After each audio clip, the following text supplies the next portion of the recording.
Bismillahirrahmanirrahim. Assalamualaikum warahmatullahi wabarakatuh. Waalaikumsalam warahmatullahi wabarakatuh. Alhamdulillahirabbil alamin. Allahumma shalli ala sayyidina wa maulana Muhammad wa ala alihi wa ashabihi ajmain. Amma ba'du. Sebagai umat Islam yang dimuliakan oleh Allah, yang pertama marilah kita jaga hati kita untuk selalu bersyukur atas nikmat yang sudah diberikan oleh Allah kepada kita semua, sehingga kita masih diberikan kesempatan dan dapat berkumpul bersama dalam kajian Khaibar. Semangat dalam syiar.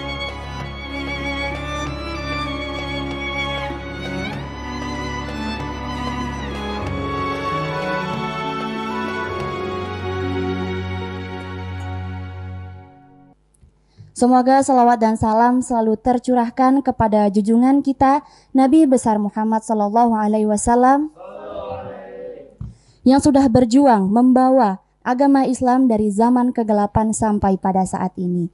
Semoga kita sebagai umat beliau mendapatkan syafaatnya di yaumil qiyamah kelak. Amin, amin, amin ya robbal alamin. Sahabat milenial, masih semangat nggak nih puasanya? Semangat! Masya Allah, jangan lemes dulu dong ya. Sahabat milenial dimanapun berada, puasa Ramadan merupakan ibadah wajib bagi seluruh umat Islam. Tetapi di balik kewajiban ini, ibadah puasa memiliki hikmah yang luar biasa bagi kesehatan. Tidak hanya bagi kesehatan rohaninya saja yang mendapatkan pahala dari Allah, tetapi ternyata ibadah puasa juga memiliki dampak yang luar biasa bagi kesehatan jasmaninya juga. Oke, sahabat milenial, sudah hadir bersama saya di sini dai milenial kita Amanda Khairunisa. Assalamualaikum Kak Amanda. Waalaikumsalam warahmatullahi wabarakatuh. Oke, Kak Amanda ini adalah salah satu murid di masa 7 kelas 11 IPA. Nah, setelah ini Kak Amanda akan membawakan materi yang bertemakan hikmah puasa bagi kesehatan. Jadi setelah ini Kak Amanda akan share ilmunya kepada kita semua. Gimana sih manfaat menahan lapar dan haus pada bulan puasa bagi kesehatan kita? Oke, langsung saja kita simak bersama. Inilah dai milenial kita. Tafadhol Kak Manda. Assalamualaikum warahmatullahi wabarakatuh. Waalaikumsalam warahmatullahi wabarakatuh. Innal hamdalillah nahmaduhu wa nasta'inuhu wa nastaghfiruh wa na'udzu billahi min syururi anfusina wa min sayyiati a'malina may yahdihillahu fala mudhillalah wa may yudlilhu fala hadiyalah. Asyhadu an la ilaha illallah wahdahu la syarikalah wa asyhadu anna Muhammadan abduhu wa rasuluh. Amma ba'du. Puji syukur kita panjatkan kehadirat Allah Subhanahu wa taala yang telah memberikan rahmat, taufik, hidayah serta inayahnya kepada kita semua, sehingga kita dapat berkumpul bermuajahah dalam keadaan sehat wal afiat. Alhamdulillah. Salawat serta salam tak lupa juga kita haturkan kepada junjungan kita Nabi Muhammad SAW, Nabi yang paling mencintai umatnya, yang paling menyayangi umatnya, dan akan memberikan syafaat kepada seluruh umatnya. Amin ya rabbal Amin. Sahabat-sahabat milenial yang insya Allah dirahmati oleh Allah Subhanahu wa ta'ala, pada kesempatan kali ini saya akan menyampaikan sekelumit tentang hikmah puasa bagi kesehatan. Alhamdulillah, sekarang kita tengah menjalankan ibadah puasa, ibadah yang sangat mulia, bahkan oleh Allah dijadikan ke dalam salah satu rukun Islam yang 5. Yuk kita sama-sama sebutkan rukun Islam yang 5 itu. Yang pertama, Mengucapkan kalimat syahadat. yang kedua, Mendirikan salat. yang ketiga, Menunaikan zakat. yang keempat, dan yang terakhir. Alhamdulillah, hafal semua ya. Tapi ada yang tahu nggak sih teman-teman, bahwasannya selain masuk ke dalam rukun Islam yang 5, puasa juga dapat menyehatkan tubuh kita. Sebagaimana Nabi Muhammad SAW bersabda, "Sumu tasihu, berpuasalah kalian, niscaya kalian akan sehat." Hadis riwayat Abi Nuaim. Dalam kitab Maqasidus Shaum yang dituliskan oleh Sultanul Ulama Izzuddin Abdul Aziz bin Abdissalam, pada halaman 17 telah diterangkan bahwasannya rahasia atau manfaat dari berpuasa adalah menyelamatkan anggota tubuh kita dari berbagai macam penyakit dan menenteramkan pikiran. Artinya, selain kita menjalankan perintah Allah Subhanahu wa Ta'ala, puasa juga dapat membuat jasmani dan rohani kita sehat loh. Karena begitu banyaknya penyakit yang berasal dari makanan dan minuman, dan begitu banyak pula orang yang sakit diakibatkan banyaknya pikiran. Hal ini dapat menyebabkan imunitas tubuh seseorang itu dapat berkurang.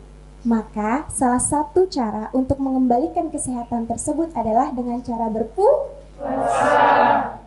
Jadi Kak Dinta dan teman-teman sekalian, di sini telah jelas bahwa Allah Subhanahu wa Ta'ala tidak akan memerintahkan umatnya atau hambanya untuk menjalankan sesuatu kecuali terdapat manfaat yang besar di dalamnya. Sebagaimana yang telah dijelaskan dalam kaidah fikih, asy-syari'u la ya'muru illa bima maslahatuhu khalisatun aw rajihatun wa la yanha illa amma mafsadatuhu khalisatun aw rajihatun.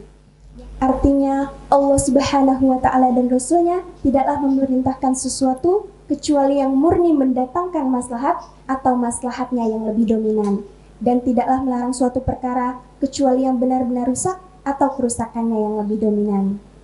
Dalam kaidah tersebut, Allah Subhanahu wa Ta'ala tidaklah memerintahkan hambanya untuk menjalankan ibadah puasa kecuali terdapat manfaat di dalamnya.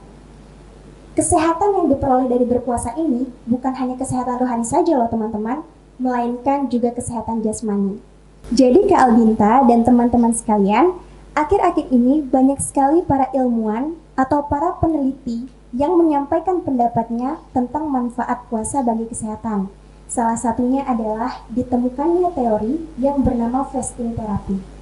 Teori ini ditemukan oleh salah seorang ilmuwan ternama asal Amerika yang beragama non-muslim.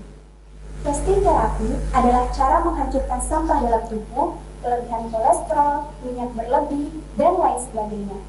Caranya adalah dengan menahan makan selama 8 hari dalam sebulan dan sebulan dalam setahun.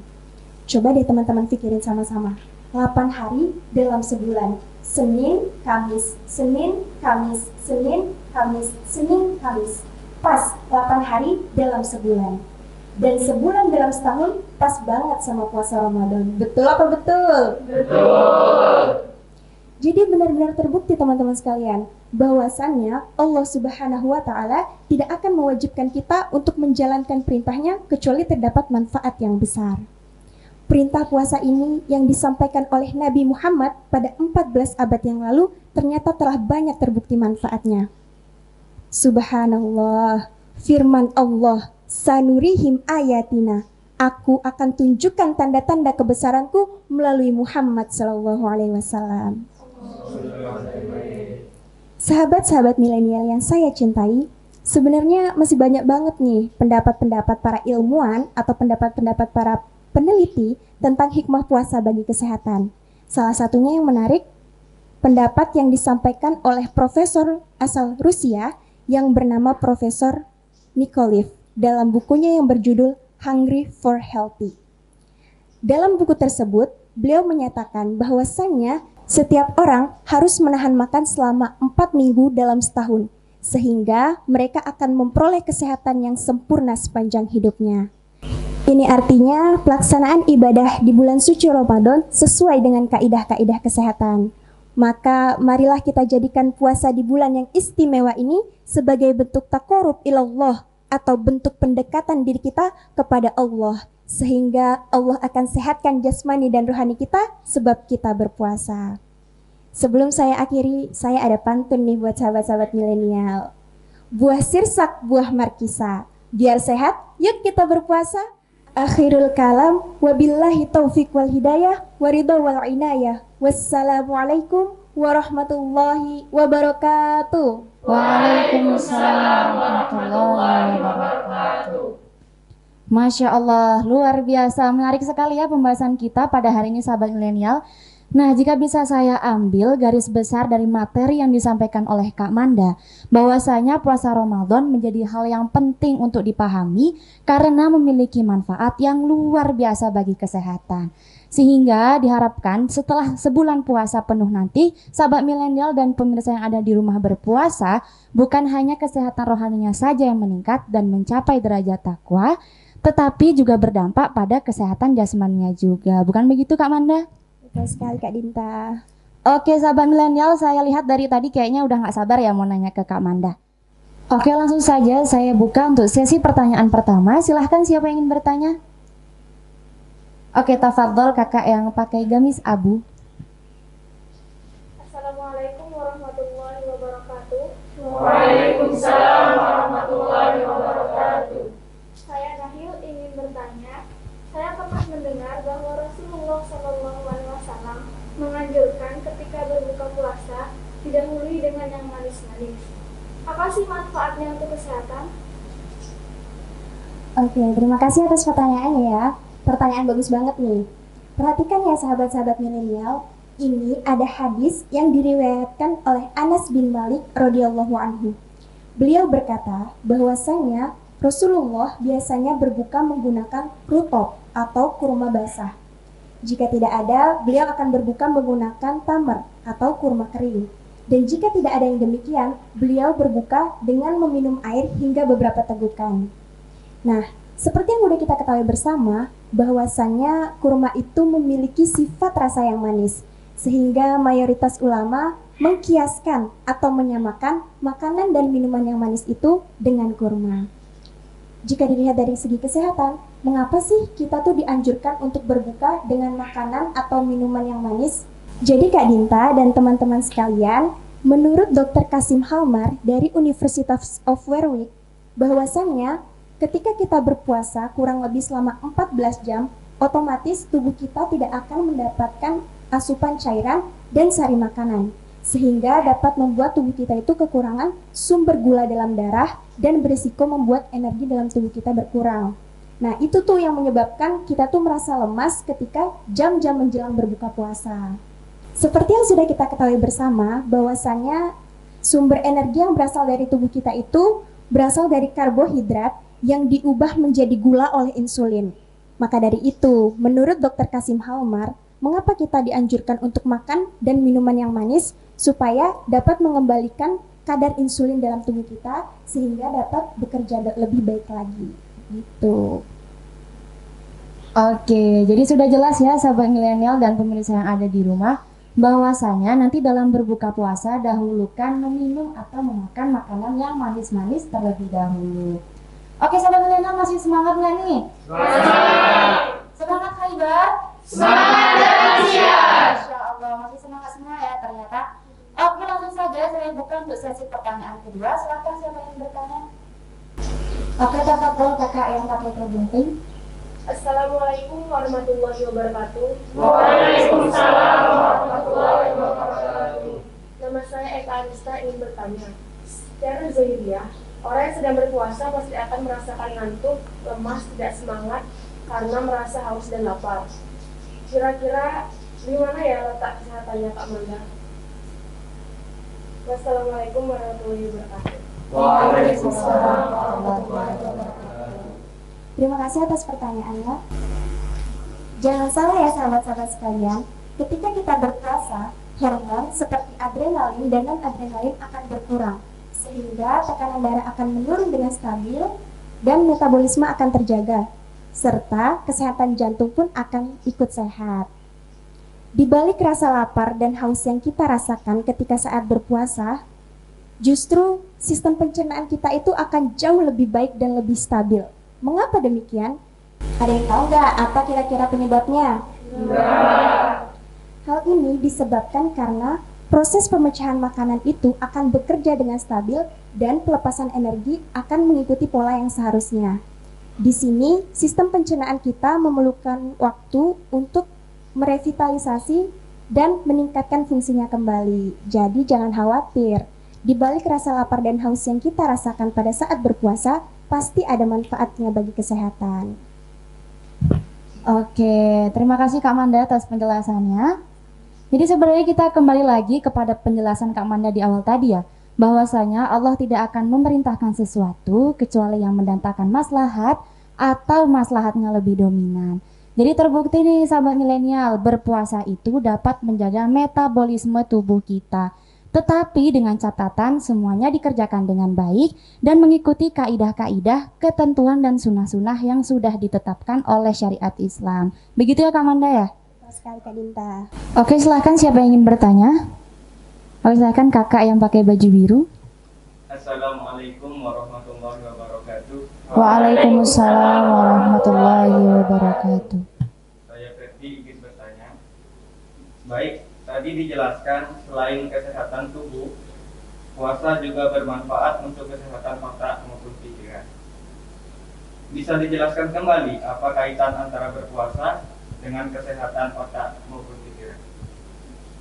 Oke, terima kasih atas pertanyaannya. Perlulah kita ingat kembali teman-teman bahwasannya Allah Subhanahu wa Ta'ala tidak akan memerintahkan hambanya untuk menjalankan suatu hal kecuali terdapat manfaat, baik itu secara batin maupun secara zahir. Nah, ketika kita berpuasa, tubuh itu lebih banyak mengeluarkan hormon neotropik, sehingga sel-sel otak akan berfungsi lebih banyak dibandingkan biasanya. Lalu, tekanan stres pun akan menurun, karena menurunnya juga hormon kortisol dalam tubuh kita. Jadi, itu yang menyebabkan otak dan pikiran kita akan bekerja jauh lebih baik dan lebih sehat. Terima kasih. Masya Allah, terima kasih banyak Kak Manda sudah hadir bersama kami di sini dan men-sharing ilmunya. Semoga apa yang disampaikan oleh Kak Manda dapat bermanfaat bagi kita semua. Amin, amin, amin ya Rabbal Alamin. Oke, tadi Kak Manda kayaknya sempat ngasih pantun ya. Nah, saya nggak mau kalah nih sama Kak Manda, saya juga punya pantun. Es kelapa rasanya seger, biar manis ditambah gula. Bulan puasa nggak boleh mager, ayo semangat mencari pahala. Lebih mantep nggak nih? Mantap. Oke sahabat milenial yang ada di studio maupun di rumah, terima kasih sudah setia menyaksikan Khaybar. Dan jangan lupa selalu nantikan kajian-kajian Khaybar selanjutnya yang selama bulan Ramadan ini insya Allah akan ditayangkan setiap hari Senin pukul 6 sore hanya di YouTube channel Man1 Jembrana. Semangat Khaybar! Semangat dalam syiar. Masya Allah. Oke sahabat milenial dan pemirsa yang ada di rumah, tidak terasa kita sudah berada di penghujung acara. Saya Aldinta Batrisya Wasima sebagai pembawa acara pamit undur diri. Wassalamualaikum warahmatullahi wabarakatuh. Salam milenial. Waalaikumsalam.